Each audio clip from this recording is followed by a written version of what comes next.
Hello, now welcome to the third lecture in lighting.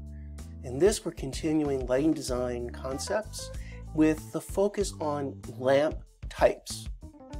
So there are really two criteria we look at all lamp types because there's a lot of subjectivity in how we perceive color. There are really two systems we use for rating the color properties of a light source. The first one that's really important, particularly for our interiors projects that we will be doing, is color rendering index, or CRI. It describes the completeness or complexity of the output of a light source. In other words, the sun is a perfect light source, practically. It reveals all the colors of the spectrum equally well. Our goal is to get something that is as good as that. If we don't do that, then colors that you've so carefully picked out may not look right in the interior spaces you've designed. This is where it's really important to be thinking about color and lighting together. The other factor we take into account is color temperature. That's the color a light source appears to have due to an imbalance of the output. And we usually express this as warm, neutral, or cool. And for instance, a standard light bulb is a somewhat warm output. Okay, color rendering index is expressed in a number from 0 to 100. 100 means the light contains all wavelengths of visible light and renders colors at 100%. That's daylight, midday daylight. And the lower the CRI value, the fewer wavelengths it emits and the fewer colors it will render accurately. In practical terms, 90 is good, 100 is perfect. Much below 80 and you're going to start to have some problems with the way colors are rendered. We'll see that one of the other problems we have is that color rendering index, the higher it is, usually the more expensive the fixture, with the exception of incandescent bulbs, which do a great job of rendering color, but are pretty lousy otherwise, particularly in the way they use energy. So, color rendering index. This doesn't include LEDs, which are actually across a fairly large spectrum, but artificial light, halogen and incandescent light, and we'll talk about halogens in a few moments, are great. They represent all of the colors of the spectrum equally. Now, as we move down the list, LEDs would fit in here. They can be in the 90s. They're more typically in the 80s. And then a really cheap LED, the ones that are very bluish, they're low. They're like 60, 70 as far as color rendering. Anyway, triphosphor fluorescent, which is hard to say, includes not only just the basic phosphors, but red, green, and blue phosphors, and can do a very good job, 85 or better as far as a color rendering index. But they're more expensive. Metal halide, which was widely used for street lights and is still used as high-intensity discharge lighting, can have fairly good color rendering depending on the bulb. Fluorescent, not so good. Typical fluorescents that don't have the extra phosphors are in the 70 to 50, which is not very good. Coated mercury, high pressure sodium, clear mercury, low pressure sodium, these are all things that you'll typically see in, say, street lighting, parking lots. They're all getting replaced at this point, although I still see them actually in big box stores. Low pressure sodium you don't see very much. It's very, very orange. Coated mercury we see occasionally. These are all very efficient, but they're not as long lasting as LEDs. So this gives you sort of the spectrum of color rendering indices. It's very important that color temperature and color rendering index are independent of each other, or can be, typically are. So here's just another spectrum. I would bump up good LEDs are in the 90s. Bad LEDs, the really blue ones, they're down around 60.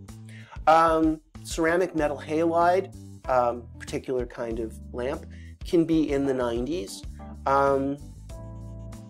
So This also is like another plug for why we want to use daylight, because it's free and it renders colors really, really well. So let's move on. Here, this is just an ad from somebody who produces a high CRI. This is actually a ceramic metal halide. There's a typical one on the right-hand side where the tomatoes look kind of gray. And here, one with a really CRI rating of 96 are nice rosy red tomatoes. Which tomatoes would you buy? Yep, the ones on the right. Left. Unless you like gray tomatoes. Okay, color temperature. Okay, it's expressed in kelvins. Who's Kelvin? Kelvin, I'm sorry, is a temperature scheme that goes from 0, there's no negative numbers, and it's a black body radiation, and you've probably seen it, that something that's warm, radiating warm like a fire, is fairly warm in color, 2500 K. 3000 K is neutral, and much above 3000 K, when you get to 4100 K, is cool. Doesn't have anything to do with the temperature of the lamp.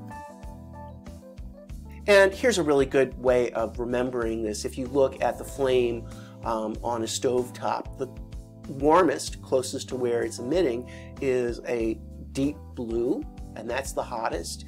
In between is the neutral, which is next warmest, and then as the flame trails off, it gets progressively more red and red-orange. So the flame gets cooler. And you've seen this if you strike a match. So here are some typical lighting phenomena. And a tungsten halogen is one we use a lot, and that is neutral to slightly warm. Incandescent is a little bit warmer, a little slightly lower color temperature. Your computer monitors emit a lot of blue light, and you may have heard, like, that's not very good for you. It keeps you alert. It interferes with your diurnal rhythms if you get exposed to too much blue light. For those of you who have a new iPhone, it deliberately will turn off and turn it to a much warmer color after a certain point in the day. Mine, I have it to do it on my iPad and my iPhone at 10 o'clock. So I get warmer, more soothing colors, more conducive to rest. So these are just to give you some examples. Here's just another one. Typical, different sources, very orange, red, yellow, match flames, candle flames. The sun is really variable depending on the time of day. Tungsten bulbs, pretty neutral to warm. We're so used to tungsten bulbs that when we use other sources, we tend to use warm sources, even warm fluorescents. So this is just an example of these. Our eyes, even though there's a strong color temperature with daylight, our eyes are used to automatically compensating for the really cool light that comes from in the shade or a partly cloudy sky. So these seem very extreme down here, but our eye knows how to adjust for that. So here, another example. Color temperature independent of color rendering index.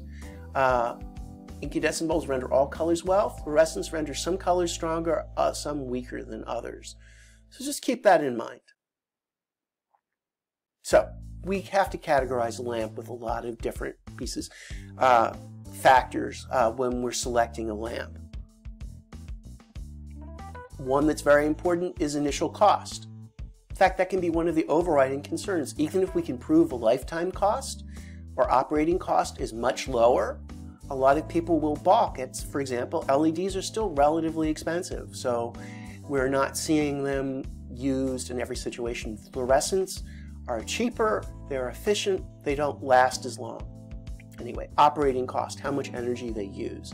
Color rendering index, 0 to 100. Color temperature, sorry, kelvins, not Kevlin. Ballast and transformer. These are things that manipulate the voltage coming into the lamp. And fluorescents, for example, need a ballast, electromagnetic ballast. So we have to factor that in, where it's going to go. Transformers are needed for LEDs because they operate at a much lower voltage than our line voltage. Is it dimmable? It used to be that a lot of LEDs were not dimmable. Now most of them are. Fluorescents can be dimmed, but only in very special situations.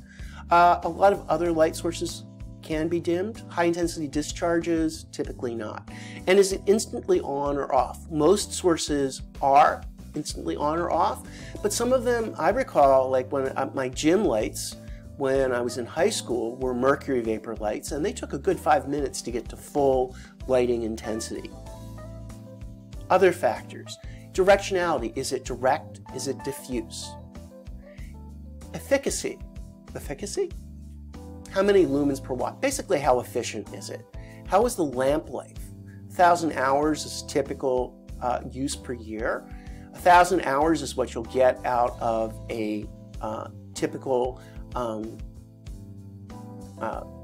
incandescent bulb. Are there temperature requirements? Some lighting sources, like fluorescents, don't do well in cold temperatures.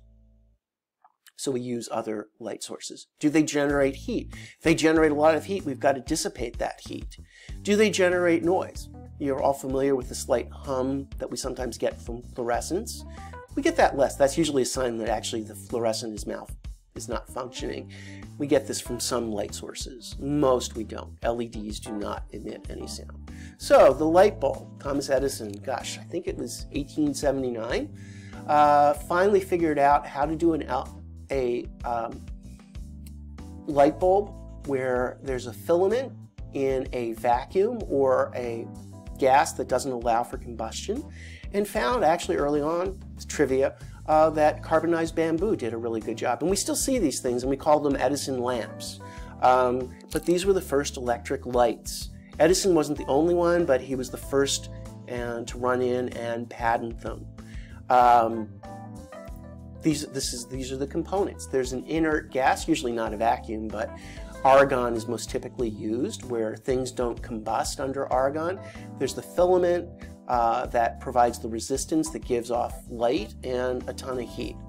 There's two different kinds of bases, one with a little prongs in it, a bayonet base. More typically, we're used to screw bases. These are important because most of our light fixtures were adapted for the 100+ years that we've been using incandescent bulbs. So a lot of our replacement lights, like LEDs, will have bases like this to fit into older fixtures.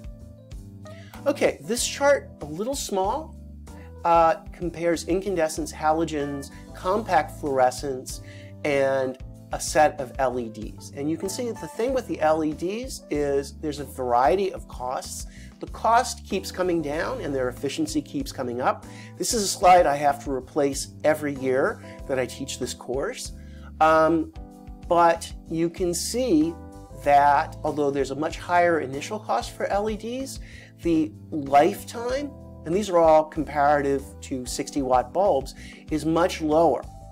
Because incandescent bulbs are super inefficient, they have to be replaced a lot. That's labor and time. And most of the energy that goes in comes out as heat. So color rendering indices aren't in here. These are all approximately the same color temperature, 2700, which is what class? Warm-ish. That's the goal. We really pretty much have the goal of replacing a 60-watt incandescent bulb.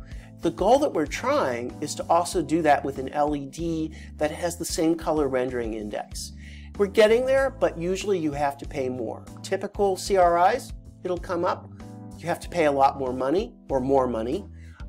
These guys, you can see that their CRI is in the 80s or to mid 80s, but you can get them in the 90s. And you're paying, 10 times the price for an LED, a good color rendering LED, than you are for an incandescent. but that's $62 over a lifetime versus $347 over a lifetime. Fluorescents stay in the picture because they're also cheap and efficient and have a good lifetime cost. So, to summarize this table, these numbers, particularly as far as the LEDs are concerned, are going to keep changing. Right now, fluorescents are fairly comparable in terms of efficiency. They don't last quite as long, but they last a pretty long time. So your future is going to be LEDs and fluorescents. These incandescent and halogen bulbs are disappearing. In fact, they will be going away. But we want to talk about incandescent bulbs. Basically, they're cheap, very cheap, hot, and inefficient. They give you a nice, warm, diffused light that renders colors very well. Cheap initial cost, expensive operating costs. High, perfect CRI. Typically warm, but you can get some that vary a little bit. They're very cheap and easy to dim. You just have a little inline transformer and they're instantly on or off. 10 lumens per watt is really poor. Lots of heat generated, 90 to 95% of the energy going in is turned into heat rather than visible light. 1,000 hours of lamp life, some vary, and very slight noise generated. Many varieties, and it's important to be familiar with all of these varieties. Oddly, the basic light bulb is called arbitrary. The others, their name makes more sense. This is important because this is the library of 100 years of lighting. So a lot of our LEDs are going to be similar in shape and configuration to the incandescent bulbs they're replacing.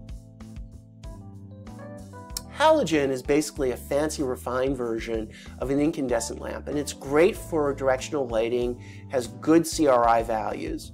It's still not very efficient and quite hot. These are going to be disappearing, but they're great for having really good things like for store displays. So there's a quartz bulb, a halogen gas, the tungsten filament. The halogen gas supports the efficiency and longer life. Halogens are moderate initial costs, but pretty expensive operating costs. Great CRI, 3000K, warm to neutral. They are easy to dim. By cheap, we mean you don't need really fancy electronics to dim halogens. They're instantly on or off. 15 lumens per watt, better than an incandescent, but still very poor. They can have a long lamp life. They generate a lot of heat. I have an old halogen lamp by my bedside, and I have to keep remembering where I can and can't touch it when I want to adjust it. Some slight noise generated, but not much. Halogens are great. They usually require really a transformer to take it down from 120 volts to 12 or 24 volts. 12 is more typical. Here's a whole family of the halogens. Again, they sort of make sense. Parabolic reflectors here, PAR, mirror reflectors here, MRs, tubes, Ts, T4s. Yeah, these are a little bit more logical. A19 replicating a regular incandescent light bulb. And again, be familiar with these guys because LEDs often replicate them. Okay, fluorescents. Fluorescent tube, we won't go into all the physics, a lot is going on. These developed in the 1920s. Actually, one of the earliest buildings to use it is in Philadelphia, the PSFS building on Market Street used fluorescents, one of the first large-scale deployments of them. Very efficient. They basically run electricity through mercury that then gets, the mercury atoms then get excited. They hit the phosphors by creating ultraviolet radiation. The mercury hits the phosphors and they glow. Fluorescents, they're cool, relatively cool, and quite efficient. They give you a diffuse light and they give you a lot of color rendering possibilities. They come in a lot of color temperatures. Fluorescents. a moderate initial, too low, relatively cheap operating costs. Can have good CRIs, any Kelvin from warm to cool. You need special conditions. I've seldom seen these for dimming. So typically dimming is not something we do very effectively with fluorescents. And the ones that I've seen, you can very notably see the stepping down when you turn them up or turn them down. 70 lumens per watt is very efficient. 10,000 to 30,000 hours lamp life is really good. You need them, typically you're not going to put them in a freezer, a walk-in freezer, or outdoor applications. If you can help it, they're not good at low temperatures. They generate a little heat and there's a little buzz sometimes that fluorescents generate. They all require a ballast, which can be built into the lamp in case of a compact fluorescent, into luminaire, or often they're mounted remotely, particularly for the ones that we mount in ceilings. Lots of shapes, but basically they're all a tube. Even if they don't look like one, they're a twist, like a Tasty Freeze twist. They come in different sizes, with the smaller ones being the more efficient ones, I believe, typically. T12s, T8s are most widely used, T5s. And notice they're described in eighths of an inch. So a T8 is 8/8 of an inch. That's 1 inch in diameter. Things start to get a little more logical with these guys. Whoops. High intensity discharge. Okay, we won't get into all the physics, but mercury or metal halide. There's basically an arc of light, arc of electricity that generates the light going through a medium. These guys are going to be around a little bit. I still see them in big box stores, but they'll probably be disappearing. The street light outside of my house is LED. It used to be an HID. Used to be used quite widely for headlights, still used occasionally. Ceramic metal halide is typical. High wattage, high output and efficiency. High intensity discharge. They're expensive. They're cheap for operating costs. Their CRI can be good. Dimming, really, it doesn't happen. Usually takes time to warm up. Depends on the type. Pretty efficient. 10 to 30,000 hours lamp life, which is good. Some heat, some noise. They need a ballast that helps transform the current. They can also be great for directional lighting, so that we can create quite compact high-intensity discharge. They're not just really big ones, and we can get good color rendering indices with them. So here's a whole bunch of high-intensity discharge. Not all of them, but some typical lamps. Okay, LEDs. Here's the anatomy of an LED. Now, an LED has a great advantage because it's a solid-state chip, so it has an incredibly long life. I could show you one where actually the lens of one of mine has broken off, and I can see the LED square chips underneath. Usually there's a diffusing lens. There needs to be a thermal heat sink. They do produce heat, and there's an outer package. So the great thing, because LEDs are solid-state technology, they have a very, very long life, and they don't lose their efficiency over time. They can be in color. They have many color rendering indices, from poor, the original ones that LEDs first came out were those bluish Christmas lights, not very good color rendering, to quite good in the 90s. And they can be in multiple colors, or produce multiple colors, I should say, usually using our red, green, and blue. Very, well, higher initial cost, cheap operating costs. Come in a number of color temperatures and color rendering indices. They can dim fairly easily with a transformer, instant on and off, 90 to 120 plus lumens per watt, and that number is going to keep changing. That's very good. 10,000 to 100,000 hours of lamp life. In fact, the technology is so new relative to lamp life is we're still estimating how long a lot of these guys are going to last, because they haven't been around as long as their projected lifespan. They do generate heat, but no noise. basically you want to go with LEDs if your client is up to affording it, if they're looking at the long-term return. But fluorescents are also a good solution. They come in color temperatures, and I will direct you to a YouTube video that talks more about using colors in architectural lighting. They do run at odd voltages and you require a transformer. LEDs are great for directional light and accent lighting. They can come in a strip.